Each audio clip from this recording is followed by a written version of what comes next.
Okay, so here is a quick overview of a fairly good condition top of the line Ford Probe from 1996.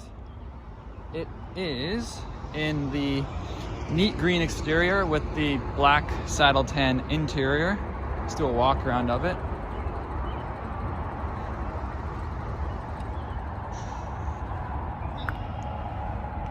So this is the last year that it had the 24V, meaning 24 valve V6 on the back. After this, they just removed that entirely.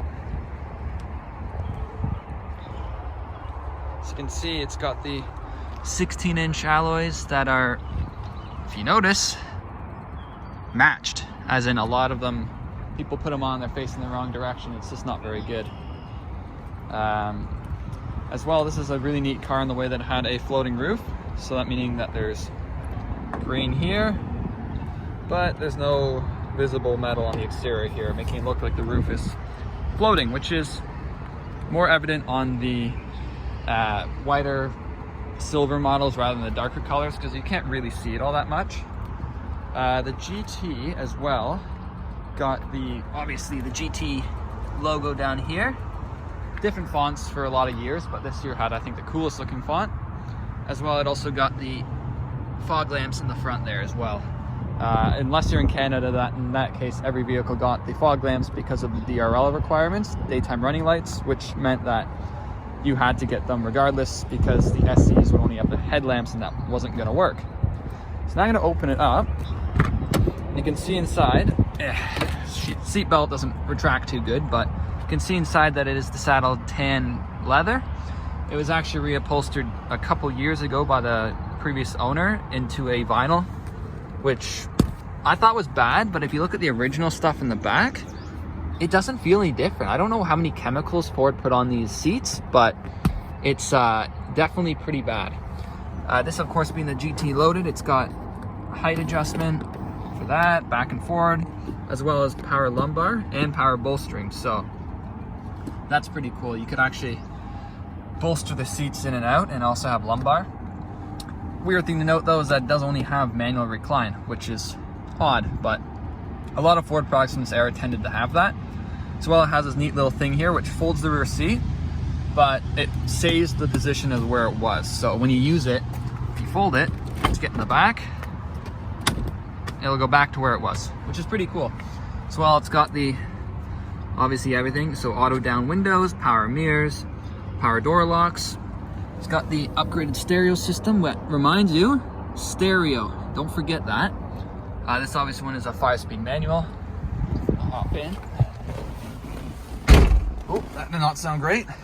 So up in the center stack here, this is actually slightly modified. So the digital EQ was only offered for the first couple years, and the previous owner of this vehicle, I'm gonna turn it off so I don't get copyrighted, put it in. Actually, you know what I'm gonna do? I'm gonna turn it all the way down. So, you probably won't be able to hear that, but you can see how it works. So, you got display, which will either show what you have or show the incoming music. It's pretty cool. Only problem being with this setup is there used to be a clock down here. Now the previous owner has put this here, so I don't have a clock in this car, which is great. Interior quality is actually not bad. There's a little strip of leather here. This is the last year they did that as well. It could be better though, but obviously being a 90s Ford, it's not gonna be great. So you have your rear defrost, your front fog lamps. Again, the previous owner wired up rear fog lamps, so I have one reverse light and one rear fog lamp. Power antenna, which is there. I'll just turn it off so you can see it go down, and we'll go back up.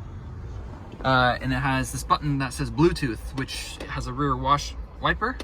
This car wasn't equipped with a rear wiper, it wasn't an option anymore at this point, but it's, I don't know what it does. AC controls out of every Ford product of the era.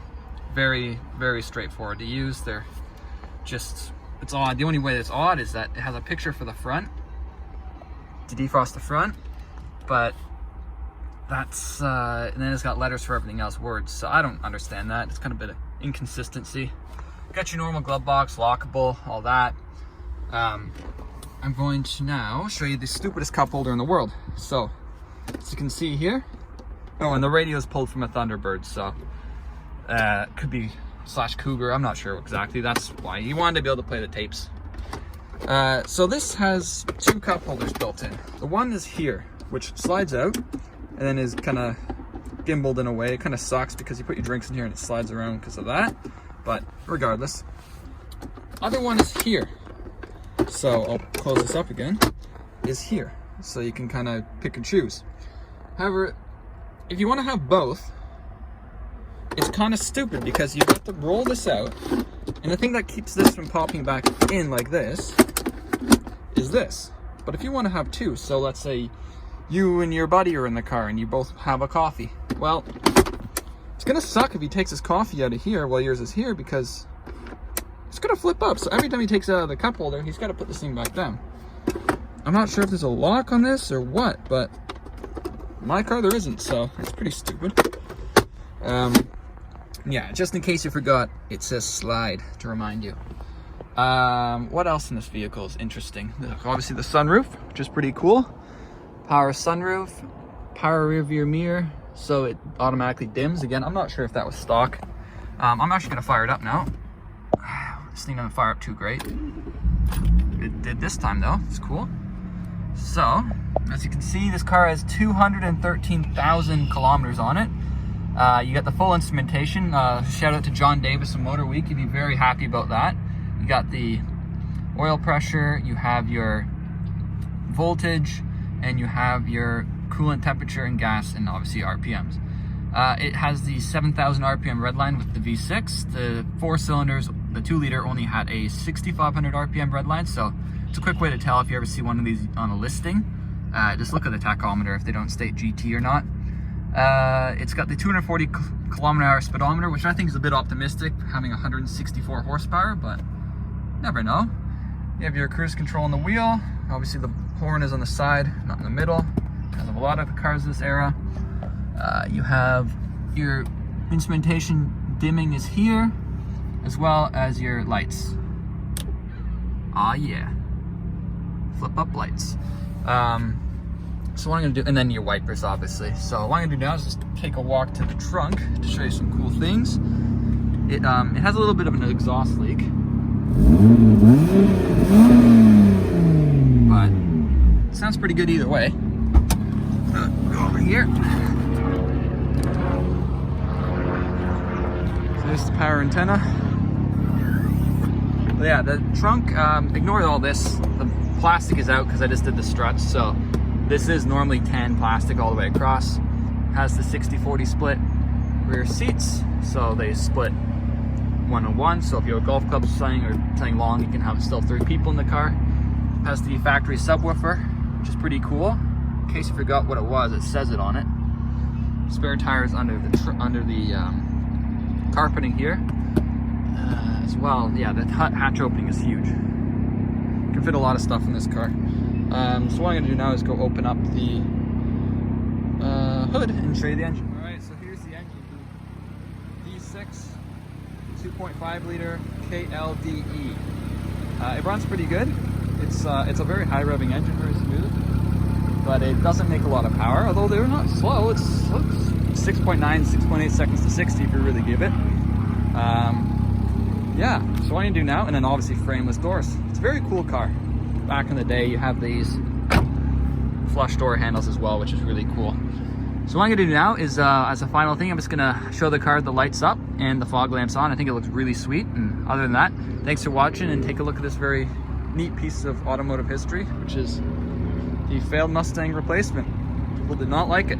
Well, they did, but Mustang hardcores did not like this car being, the idea of a rear-wheel drive V8 being replaced by a front-wheel drive V6. Yeah, very cool looking. Very retro. You don't see cars that look like this anymore. It's very, very cool looking. I think this looked way better than the Mazda MX-6. It's sibling of the Ford product family. Just, you can't beat this engine though. It sounds fantastic. Just awesome. Yeah, again, thanks for watching, and I will catch you guys next. I am doing the full build videos on this car, so it's coming together. Next thing is to figure out what the small leak is under the engine, and we'll go from there. Thanks for watching, guys, and have yourselves a great day.